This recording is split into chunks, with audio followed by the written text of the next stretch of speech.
to me, click.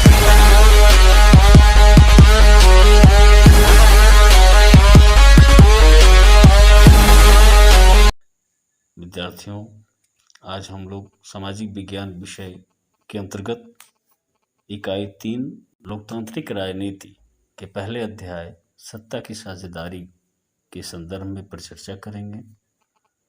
इसमें 2 मुख्य देशों के बारे में बताया गया है। पहला है बेल्जियम और दूसरा श्रीलंका। ये 2 एक ऐसे देश हैं जहां निवास करने वाली जनसंख्या में कुछ बहुसंख्यक लोग हैं और कुछ अल्पसंख्यक लोग हैं। यहाँ बहुसंख्यक का अर्थ है कि कुछ अधिक मात्रा में लोग वहाँ निवास करने वाले हैं और कुछ धर्म के लोग या कुछ भाषा को बोलने वाले लोग कम संख्या में निवास करने वाले हैं। सबसे पहले हम बात करें बेल्जियम का, तो बेल्जियम यूरोप का एक छोटा सा देश है। इतना छोटा जिसकी तुलना हम भारत के हरियाणा राज्य से कर सकते हैं।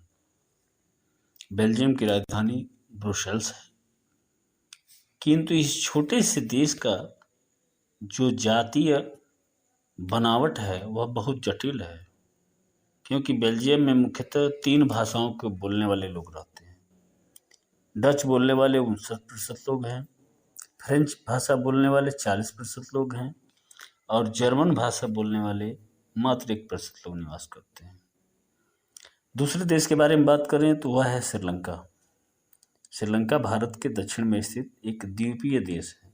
द्वीपीय देश का अर्थ होता है वह भूभाग जो चारों ओर से जल से घिरा हो। श्रीलंका में भी कई जातीय समूह के लोग निवास करते हैं, जिसमें मुख्य रूप से 74% सिंहली समुदाय के लोग हैं, जबकि 18% तमिल भाषा को बोलने वाले लोग हैं।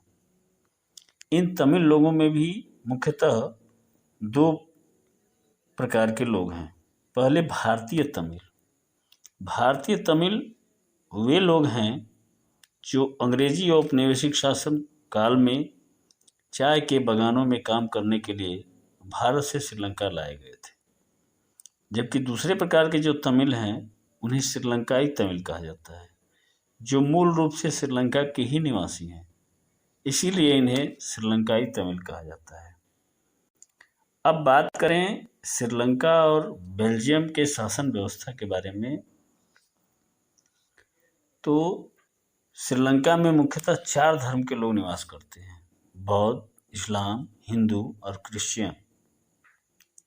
जबकि 1956 में श्रीलंका में एक ऐसा कानून बनाया गया जिसके तहत तमिल भाषा या तमिल भाषा को बोलने वाले लोगों को शासन व्यवस्था से दरकिनार करते हुए केवल सिंहली भाषा को ही श्रीलंका का एकमात्र राजभाषा घोषित कर दिया गया। बहुसंख्यक सिंहली समुदाय के नेताओं ने अपनी संख्या बल के आधार पर शासन के प्रमुख स्थानों पर अपना प्रभुत्व स्थापित कर लिया और अल्पसंख्यक तमिल भाषी लोगों के हितों को दरकिनार कर दिया गया। तमिल भाषी लोगों ने श्रीलंका में एक स्वतंत्र तमिल इलम सरकार बनाने की मांग की। इसके लिए बहुत सारे राजनीतिक संगठन भी बनाए गए, जिसके कारण श्रीलंका के इन दोनों समुदायों के बीच समय समय पर टकराव की स्थिति बनी रहती है। दूसरी तरफ देखें तो बेल्जियम में सत्ता की साझेदारी को बेहतर ढंग से निभाया गया। समाज के प्रमुख हिस्से के लोगों को अस्थायी रूप से हिस्सेदारी प्रदान की गई।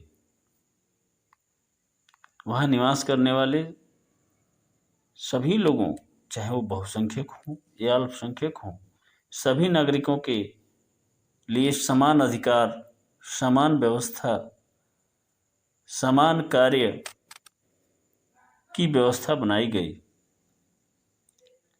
इसे हम सत्ता की साझेदारी कह सकते हैं। यहाँ बेल्जियम के नेताओं ने एक ऐसी व्यवस्था पर काम किया जो सभी को सक्षम बनाने तथा सभी देश के एक दूसरे के लिए एक बहुत ही अभिनव कार्य किया। बेल्जियम के संविधान में इस बात का स्पष्ट प्रावधान है कि केंद्रीय सरकार में डच और फ्रेंच दोनों भाषा को बोलने वाले लोगों को मंत्री समान रूप से बनाया जाएगा। राज्य सरकारें केंद्र सरकार के अधीन नहीं होंगी। ब्रुसेल्स में अलग सरकार है, इसमें दोनों समुदायों का समान प्रतिनिधित्व है। केंद्रीय और राज्य सरकारों के अलावा यहाँ एक तीसरे स्तर की सरकार भी काम करती है, यानी कि यहाँ सामुदायिक सरकार की व्यवस्था बनाई गई।